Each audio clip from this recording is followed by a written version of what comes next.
जिले में स्थापित combined cycle power project Rajasthan प्रदेश में बिजली संकट के दौर में सफेद हाथी साबित हो रहा था। पूर्व सीएम वसुंधरा राजे सरकार ने करीब 1100 करोड़ रुपए की लागत से गैस आधारित पावर प्रोजेक्ट बनवाया था, लेकिन महंगी गैस के कारण प्लांट में बिजली उत्पादन बंद करना पड़ा था। लेकिन जब जब कोयला आधारित बिजली घरों में कोयले की कमी से संकट आया है, उस समय यह पावर प्लांट सरकार और लोगों की मदद करता रहा है। पूर्ववर्ती गहलोत सरकार ने कई बार प्रदेश में आए बिजली संकट के बीच इस गैस आधारित प्लांट को चालू कराया था। विद्युत उत्पादन निगम ने जब जब बिजली उत्पादन की डिमांड की जाती है तो प्लांट में करीब आधा घंटे में विद्युत उत्पादन चालू हो जाता है। भीषण गर्मी में बिजली संकट के बीच प्लांट में विद्युत उत्पादन फिर से शुरू कर दिया गया है। इस पावर प्लांट में 110 मेगावाट की 3 यूनिट हैं। 330 मेगावाट वाले पावर प्लांट में विद्युत उत्पादन की क्षमता 7.92 मिलियन यूनिट प्रतिदिन है। धौलपुर पावर प्लांट का अब तक का स्वर्णिम काल वर्ष 2009-10 माना जाता है। पूरे देश में गैस से संचालित प्लांटों में से धौलपुर पावर प्लांट ने बिजली उत्पादन में दूसरा स्थान प्राप्त किया था। इसके अलावा इस प्लांट को राजस्थान के वेस्ट पावर प्लांट के सम्मान से भी नवाजा जा चुका था। साथ ही वर्ष 2014 व 2015 में इससे ऊर्जा बचत के क्षेत्र में भी सम्मान हासिल किया था। मुख्य अभियंता एस मीणा ने बताया कि प्लांट में विद्युत उत्पादन शुरू होने से धौलपुर, भरतपुर और हिंडौन ग्रिड को बिजली दी जाएगी। हिंडौन ग्रिड से बिजली राजस्थान के अन्य जिलों को दी जाएगी। पावर प्लांट में 110 मेगावाट की 3 यूनिट हैं। 330 मेगावाट वाले पावर प्लांट में विद्युत उत्पादन की क्षमता 7.92 मिलियन यूनिट प्रतिदिन है। प्रदेश में विद्युत आपूर्ति की मांग बढ़ने पर सरकार ने गत दिनों प्लांट को वापस शुरू करने के निर्देश दिए थे, जिसके बाद राजस्थान राज्य विद्युत उत्पादन निगम ने गेल इंडिया से वार्ता कर गैस उपलब्ध करवाई और सरकार से निर्देश मिलने के बाद पावर प्लांट में डिमांड के मुताबिक बिजली उत्पादन शुरू कर दिया है। भीषण गर्मी को महसूस करते हुए राजस्थान सरकार एवं उच्च अधिकारियों के दिशा निर्देश में धौलपुर पावर प्लांट की इकाइयों से विद्युत उत्पादन प्रारंभ हो चुका है, जिससे इस उत्पादन से आम जनता को राहत मिलेगी। पावर प्लांट से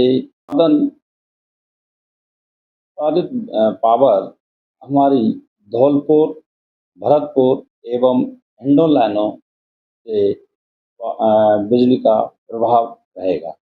जिले के एक बेरोजगार युवक ने कंपटीशनों में निराशा हाथ लगने के बाद मौत को गले लगा लिया। युवक ने मरने से पहले सुसाइड नोट में लिखा है कि हो सके तो मुझे माफ कर देना। मैंने जो घर वालों को धोखा दिया है उससे लिए मुझे माफ कर देना।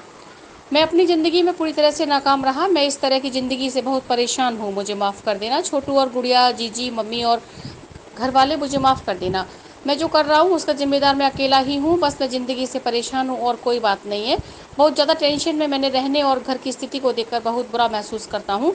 सब भाई एक दूसरे के साथ रहना 10 में से 1 कम हो गया है। मैं आपको धोखा देकर जा रहा हूँ, मुझे माफ़ कर देना।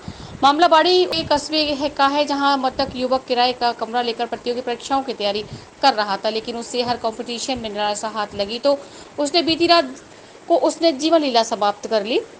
सूचना पर मौके पर पहुंची पुलिस ने डेड बॉडी को कब्जे में लेकर परिजनों को सूचना दी। पुलिस ने कमरे से कंपटीशन की बुक और सुसाइड नोट जब्त किया है।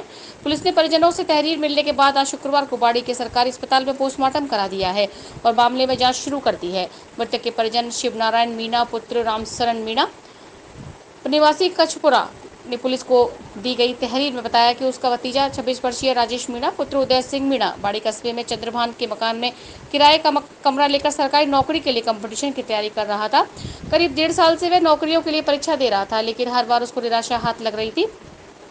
रिपोर्ट में बताया है कि परिवार की आर्थिक स्थिति काफी कमजोर होने की वजह से कंपटीशन की तैयारी के लिए आर्थिक संकट गहरा रहा था। रोजगार नहीं मिलने की वजह से रंजेश मीणा ने बीती रात को जीवन लीला समाप्त कर ली। रंजेश की मौत की खबर से परिजनों में कोहराम मच गया है।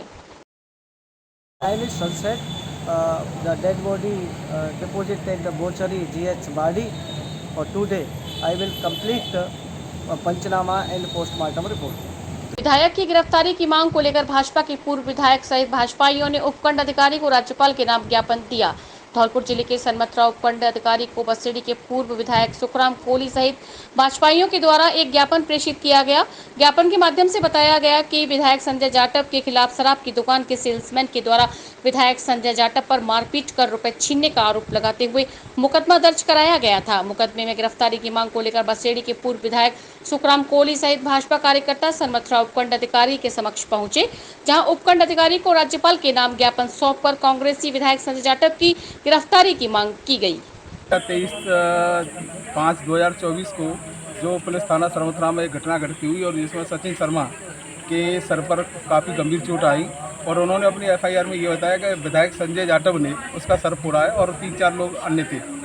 देखो, एक जनप्रतिनिधि को ये शोभा नहीं देता। जनप्रतिनिधि एक जनप्रतिनिधि होता है, पूरी जनता का जनप्रतिनिधि होता है। अगर जनप्रतिनिधि ही अगर किसी का सर फोड़ेगा तो ये उचित नहीं है। आप ये जान सकते हैं कि कुछ दिन पहले भी जिस तरह से शराब के ठेकेदार के साथ उनका ऑडियो वायरल सेवा लेते हुए हुआ, उससे पहले जिस तरह से वन विभाग के कर्मचारियों को धमकाने का ऑडियो वायरल हुआ, जिस तरह से पुलिस अधिकारियों के साथ में उनकी जो कहासुनी और ऑडियो वायरल हुआ, इस सबको लेकर के ऐसा लग रहा है कि विधायक अपने मानसिक संतुलन खो बैठे हैं और इसी मानसिक संतुलन के कारण आज जिस तरह से उन्होंने एक सचिन शर्मा के साथ मारपीट की या जिस तरह से आम लोगों के साथ अपनी भाषा का उपयोग करते हैं, एक जनप्रतिनिधि को शोभा नहीं देता। उसी को लेकर के आज ज्ञापन दिया था।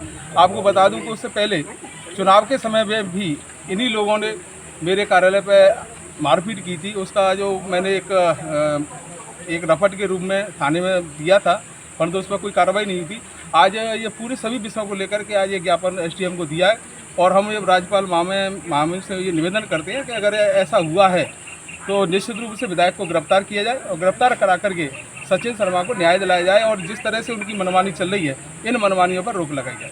धौलपुर जिला फुटबॉल संघ की ओर से इंदिरा गांधी स्टेडियम में आयोजित 7 दिवसीय समर फुटबॉल बेबी लीग का दूसरा सेमीफाइनल मुकाबला तालाबे शाही व RJ11 के मध्य खेला गया। इस अवसर पर उपस्थित खिलाड़ियों को संबोधित करते हुए पूर्व वरिष्ठ शारीरिक शिक्षक हरि बाबू शर्मा ने कहा कि खेल कोई भी हो, नियमित अभ्यास से ही उसमें सफलता प्राप्त की जा सकती है। इसलिए खिलाड़ियों को अपने खेल के प्रति समर्पण भाव से नियमित अभ्यास करना चाहिए। उन्होंने दोनों टीमों के खिलाड़ियों से परिचय प्राप्त कर उन्हें बेहतर खेलने के लिए शुभकामनाएं दी।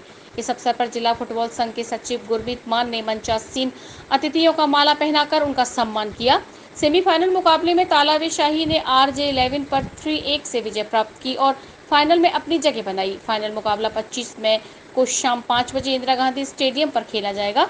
इस अवसर पर कोषाध्यक्ष गजेंद्र सिंह राणा, वरिष्ठ coach Sandeep Rana, coach Aslam Khan, Rakesh Yadav, Prince Jain व रंजीत दिवाकर सहित भारी संख्या में खेल प्रेमी उपस्थित रहे।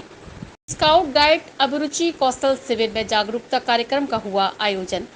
लू, ताप, घात एवं मौसमी जनित बीमारियों से बचाव हेतु सावधानी बरतने की दी सलाह।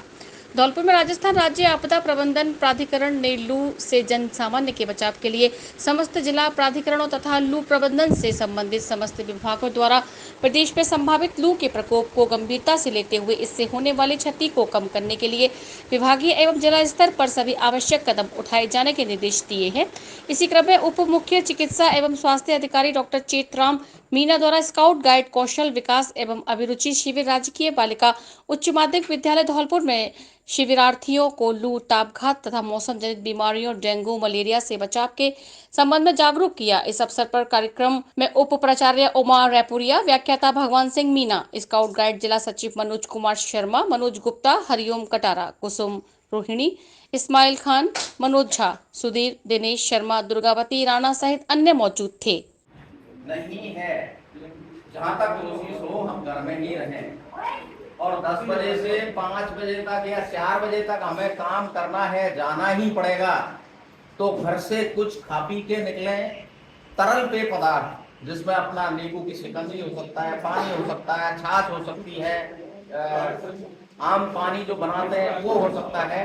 तरल पेय पदार्थों का, इसमें कोल्ड ड्रिंक नहीं है, इसमें बाजार में मिलने वाली कोल्ड ड्रिंक नहीं है, उसका उपयोग हमें नहीं करना है। हमारे घर पर जो आराम से तैयार हो सके, हमारे घर पर पानी है, हमारे घर पर नींबू की शिकंजी हम आराम से बना सकते हैं, कुछ घरों में छाछ भी बनाई जा सकती है, उसका उपयोग हमें ज़्यादा से ज़्यादा करना है। और संभव हो ORS अगर नहीं मिल रहा है तो हमारी शिकंजी में हम 1 चुटकी नमक डाल लें ताकि जो सोडियम की कमी आके हमें लू के असर से बचाएगी जो कमी।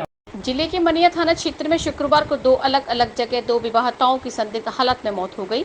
दोनों विवाहिताओं की मौत के मामले में पियर पक्ष ने दहेज की खातिर हत्या का मामला दर्ज कराया है। थाने में मामला दर्ज होने के बाद पुलिस ने मृतक विवाहिताओं के पोस्टमार्टम कराने के बाद शव परिजनों को सुपुर्द कर दिए हैं। पहला मामला मनिया थाना क्षेत्र के जस्सूपुरा गांव का है, जहां मृतक महिला ज्योति के भाई अजय ने थाने में मामला दर्ज कराते हुए बताया कि उसने अपनी बहन ज्योति की शादी 2 मार्च 2024 को जसूपुरा गांव के विवेक ठाकुर के साथ की थी, जिसके बाद से ही उसकी बहन का पति और ससुराल पक्ष के लोग 5 लाख रुपए के दहेज की मांग करते हुए उसकी बहन ज्योति की मारपीट करते थे। रिपोर्ट में बताया गया है कि गुरुवार की रात को उसकी बहन ने घर पर फोन कर मारपीट करने की जानकारी दी थी, जिसके बाद शुक्रवार को गांव के ही किसी युवक ने उसे फोन कर बहन ज्योति की मौत की सूचना दी। पीड़ित युवक ने रिपोर्ट में विवाहिता के ससुराल पक्ष पर दहेज की खातिर हत्या का मामला दर्ज कराया है। वहीं दूसरा दहेज हत्या का मामला परवा गांव के रहने वाले विश्राम सिंह कुशवाहा द्वारा दर्ज कराया गया है। रिपोर्ट में बताया है उसकी बेटी खुशबू की शादी 1 वर्ष पूर्व बनिया थाना क्षेत्र में ललित कुशवाहा के साथ हुई थी। शादी के बाद से ही महिला का पति और ससुराल पक्ष के लोग 5 लाख रुपए की दहेज की मांग करते हुए उसकी बेटी के साथ मारपीट कर रहे थे। बेटी की मारपीट को देखकर पीड़िता ने अपने छोटे बेटे को उसके ससुराल भेज दिया, जहां से आरोपी उसके बेटे को बहला फुसलाकर घर के बाहर ले गए, जिसके बाद ससुराल पक्ष के लोगों ने उसकी बेटी खुशबू की हत्या कर दी। दोनों ही मामलों में पुलिस ने पियर पक्ष की शिकायत पर दहेज की खातिर हत्या का मामला दर्ज किया है। पुलिस ने विवाहिताओं का पोस्टमार्टम कराने के बाद शव परिजनों के सुपुर्द कर जांच शुरू कर दी है। जिले के मनिया थाना क्षेत्र के सुआ का बाग चौराहे पर तेज रफ्तार ट्रक ने बाइक सवार को टक्कर मार दी। हादसे में ट्रक के नीचे आने से बाइक सवार की मौके पर ही मौत हो गई, जिसके शव को पोस्टमार्टम के लिए पुलिस की मदद से मनिया अस्पताल लाया गया। हादसे को लेकर एएसआई मोहनलाल मीणा ने बताया, घटना को लेकर मृतक के भाई द्वारा थाने में मामला दर्ज कराया गया है। थाने में मृतक युवक महावीर पुत्र रामधन कुशवाहा के भाई सुरेंद्र कुमार ने मामला दर्ज कराते हुए बताया कि उसका भाई बाइक से अपने गाँव बाराबच से मनिया की ओर जा रहा था। बाइक सवार महावीर जैसे ही सुआ का बाग चौराहे पर पहुंचा, तभी पीछे से तेज गति से आते ट्रक ने उसे टक्कर मार दी। हादसे के दौरान ट्रक उसके भाई के ऊपर से होकर निकल गया। घटना में युवक की मौके पर ही मौत हो जाने के बाद पुलिस ने उसके शव को अस्पताल पहुंचाया।